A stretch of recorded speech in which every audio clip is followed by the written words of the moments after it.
नमस्कार दोस्तों, मैं हूं रंजीत यादव और आप सभी का स्वागत करता हूं आज के इस वीडियो में, जिसमें आज हम क्लास 10 साइंस चैप्टर 4 जिसका नाम है कार्बन और उसके यौगिक के बारे में पढ़ने वाले हैं। प्यार दोस्तों, वीडियो में आगे बढ़ने से पहले मैं आपसे यही कहूँगा, यदि आपको वीडियो पसंद आए तो एक लाइक कर दीजिएगा और यदि चैनल पर नए हैं तो चैनल को सब्सक्राइब करके बेल आइकन जरूर प्रेस करें। तो प्यार दोस्तों, चैप्टर का नाम है कार्बन और उसके यौगिक, और इसमें मैं प्यार दोस्तों मैं बता दूं कि जो बोर्ड एग्जाम के जितने सारे दीर्घ उत्तरी क्वेश्चन पूछते हैं इसी से पूछे जाते हैं और 5 मार्क्स के पूछे जाते हैं। तो इसलिए प्यार दोस्तों, यदि आप इस चैप्टर को अच्छे से पढ़ लेते हैं तो आपको इस चैप्टर से 5 मार्क्स कहीं नहीं गए हैं, अच्छे से तैयार कर सकते हैं। तो आप चलिए देख सकते हैं।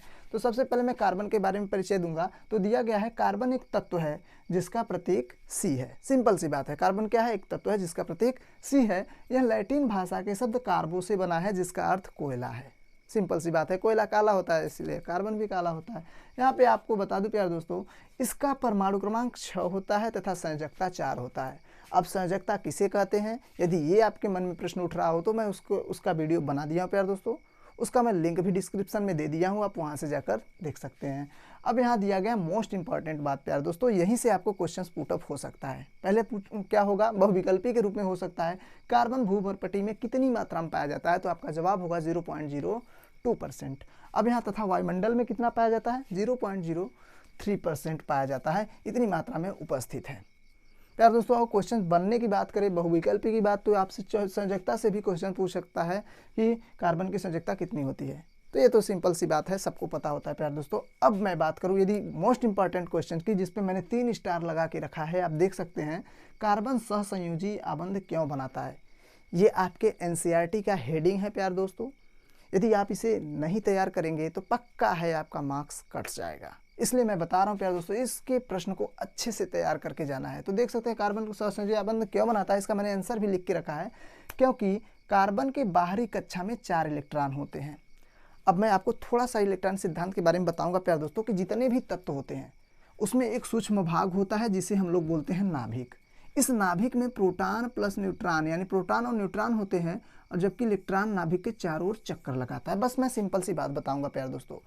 अब बताएं, अगर कार्बन कितने होते हैं? कार्बन का परमाणु क्रमांक 6 होता है, इसलिए इसका इलेक्ट्रॉनिक विन्यास होगा 2 और 4, यानी पहले कक्षा में 2 इलेक्ट्रॉन होगा इसके, और दूसरे वाले कक्षा में 4 इलेक्ट्रॉन होगा। अब बात करते हैं, ध्यान से देखिएगा कि क्योंकि कार्बन के बाहरी कक्षा में 4 इलेक्ट्रॉन होते हैं, इसलिए कार्बन को अक्रिय गैस की भांति स्थायी संरचना प्राप्त करने के लिए, ध्यान से देखिएगा, जितने भी अक्रिय गैसें होते हैं उनके अंतिम कक्षा में या तो 2 इलेक्ट्रॉन होता है, और ज़्यादातर प्यार दोस्तों 8 इलेक्ट्रॉन। अंतिम कक्षा में क्या होता है? 8 इलेक्ट्रॉन। यदि 2 मतलब कि 2 तो हीलियम का होता है, इसलिए हीलियम एक अपवाद तत्व है, नहीं तो अक्सर अक्रिय गैसों के अंतिम कक्षा में कितने होते हैं? 8 इलेक्ट्रॉन। तो अब बताइए ध्यान से, तो जितने भी तत्व होते हैं उनका ये प्रयास होता है कि मैं अपने अंतिम कक्षा में अक्रिय गैस की भांति स्थायी संरचना प्राप्त कर लूँ। तो अक्रिय गैसों की तरह प्राप्त करने के लिए उसे क्या करना होगा? 8। अगर हीलियम की तरह प्राप्त करना होगा तो क्या हो जाएगा? 2। तो अब मैं बताऊं तो ध्यान से देखिए, तो इसके अंतिम कक्षा में कितने इलेक्ट्रॉन हैं? 4 इलेक्ट्रॉन है। तो कह रहा है इसलिए स्थायी मतलब अक्रिय गैसों, कार्बन को अक्रिय गैसों की भांति स्थायी संरचना प्राप्त करने के लिए 4 इलेक्ट्रॉन ग्रहण करना होगा। 4 इलेक्ट्रॉन ग्रहण कर ले ताकि इसमें 8 बन जाए, या 4 इलेक्ट्रॉन का त्याग करना होगा, या तो ये चारों इलेक्ट्रॉन त्याग दे तो इसके अंतिम कक्षा में क्या हो जाएगा? 2, जो कि हीलियम का स्थायी व्यवस्था होता है। अब यहाँ बात करें जो कि कार्बन के लिए संभव नहीं है। अब कार्बन के लिए संभव क्यों नहीं है, यही हमें समझना है, और इसलिए कार्बन इलेक्ट्रॉन का साझा करके सहसंयोजक आबंध बनाता है। अब मैं बताऊं प्यार दोस्तों, तो इस क्वेश्चन का आंसर ढूंढने चल रहे हैं हम लोग कि कार्बन के लिए संभव क्यों नहीं है ये बात। 4 इलेक्ट्रॉन ग्रहण कर ले या 4 इलेक्ट्रॉन त्याग दे, ये कार्बन के लिए क्यों नहीं संभव है, बस यही हमें समझना है। ध्यान से देखिएगा, यदि कार्बन 4 इलेक्ट्रॉन ले लेता है तो ध्यान से देखिएगा, हर एक परमाणु में प्रोटॉनों की संख्या और इलेक्ट्रॉनों की संख्या बराबर होती है। ध्यान से देखिएगा, तभी प्यारे दोस्तों हर एक प्रोटॉन हर एक इलेक्ट्रॉन को अपनी ओर आकर्षित करता रहता है। लेकिन 4 इलेक्ट्रॉन और ले लिया मान लेते हैं, तो टोटल का टोटल इसके पास कितना हो जाएगा इलेक्ट्रॉन?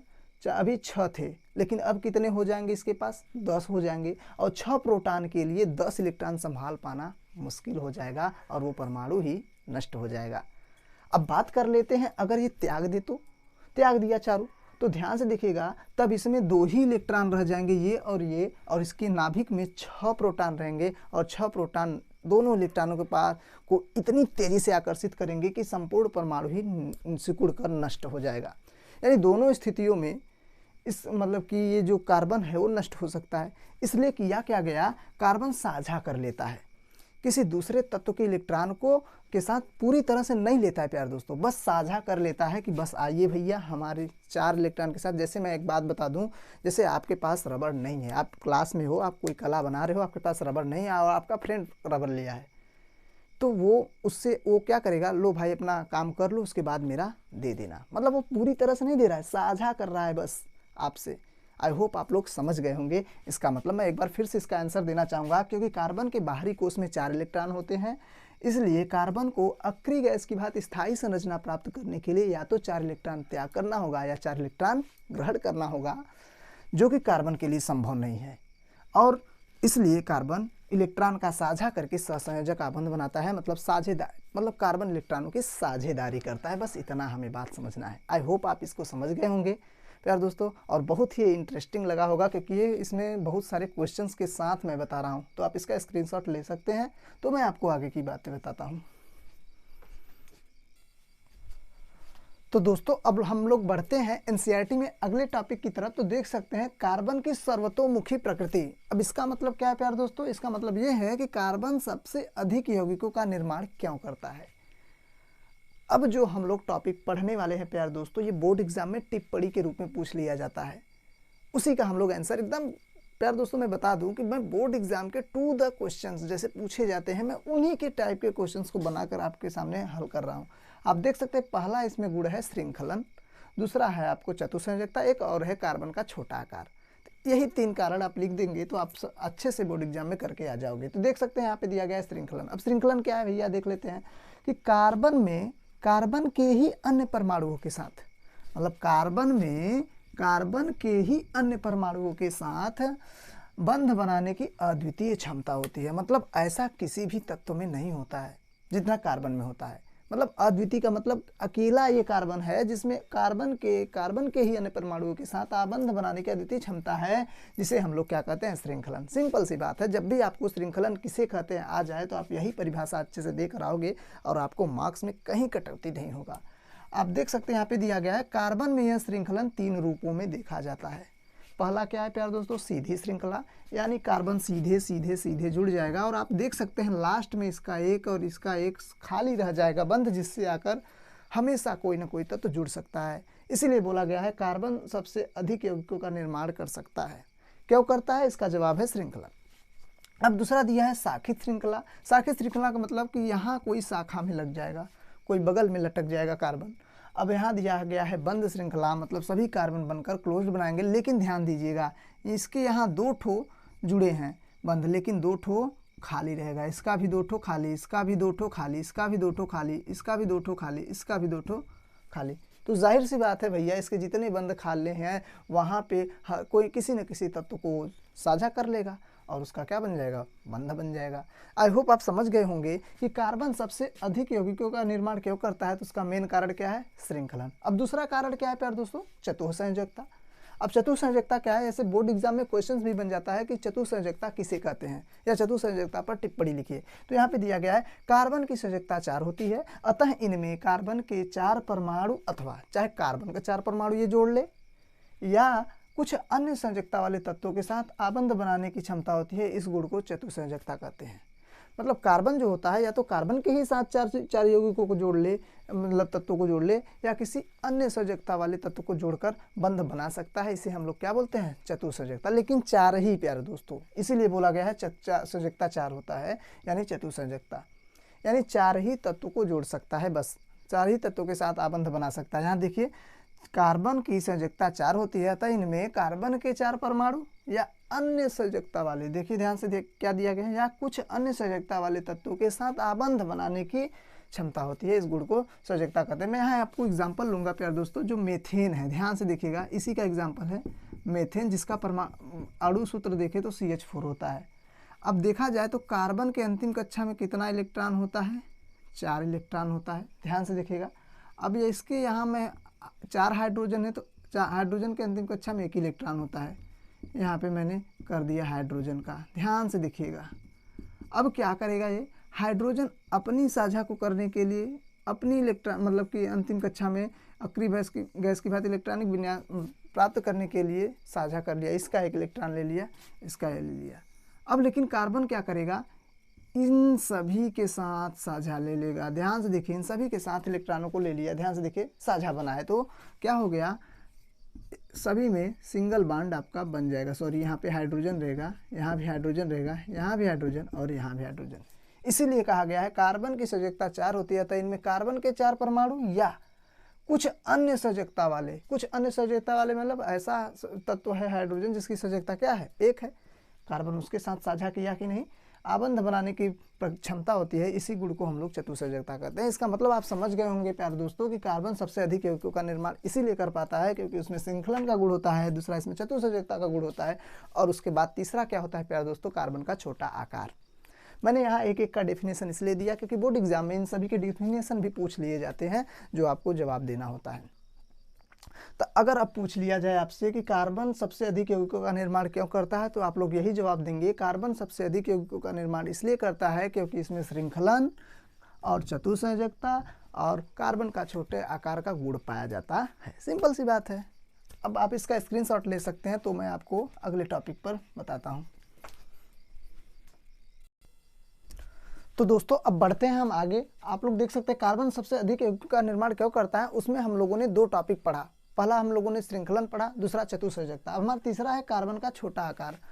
तो इसका मतलब क्या है, कार्बन के छोटे आकार के कारण, यानी यदि कार्बन का आकार छोटा है प्यारे दोस्तों, तो उसमें क्या है, नाभिक इसके इलेक्ट्रॉन को मजबूती से पकड़े रहता है। क्योंकि कार्बन का प्यारे दोस्तों आकार छोटा है तो नाभिक के पास ही उसके इलेक्ट्रॉन होंगे तो मजबूती से पकड़े रहता है, जिसके फलस्वरूप यौगिक स्थायी रहता है और यौगिक नष्ट नहीं होता है। इसीलिए इसका सिंपल सा बात है, क्योंकि कार्बन साझा करके इलेक्ट्रॉनों की साझा करके यौगिक को स्थायी बनाए रखता है। बस सिंपल सी बात है प्यारे दोस्तों। तो अभी तक हम लोगों ने कार्बन के अगर सबसे अधिक यौगिकों का निर्माण कर रहा है तो हम लोगों ने 3 टॉपिक इसमें पढ़ा। आप यदि इन सभी को याद कर लेते हैं तो आपको बोर्ड एग्जाम में किसी भी क्वेश्चन से डरने की जरूरत नहीं है। आप देख सकते हैं अब हमारा अगला टॉपिक है कार्बन के अपर रूप। इससे भी क्वेश्चन पूछे जाते हैं। तो आप देख सकते हैं क्या है कि पहले अपर रूप के बारे में जानते हैं। किसी एक ही तत्व के विभिन्न रूपों में पाए जाने पर उन्हें अपर रूप कहते हैं। अपर रूप मतलब उन्हीं का दूसरा रूप प्यारे दोस्तों।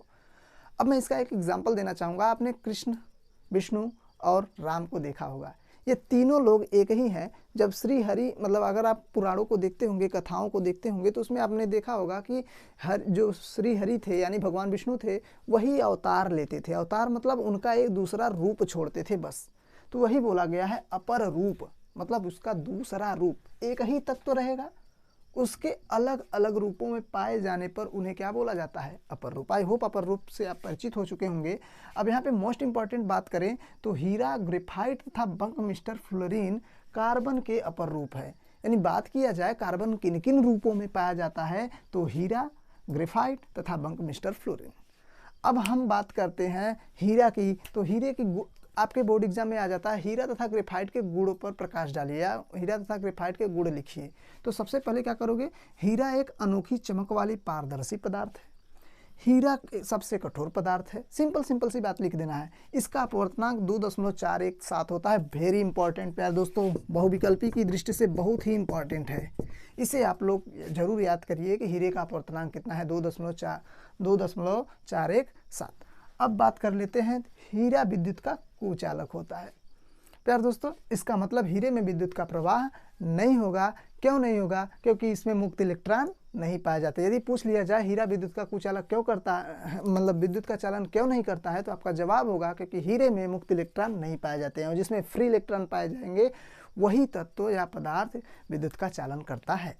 तो आप इसका स्क्रीनशॉट ले सकते हैं। तब मैं छोटे टॉपिक मतलब कि ग्रेफाइट और बंकमिस्टर फ्लोरीन के बताने के बाद ये वीडियो को समाप्त करूंगा, क्योंकि वीडियो ज़्यादा लंबा होता चला जा रहा है। तो आप इसका स्क्रीनशॉट ले सकते हैं।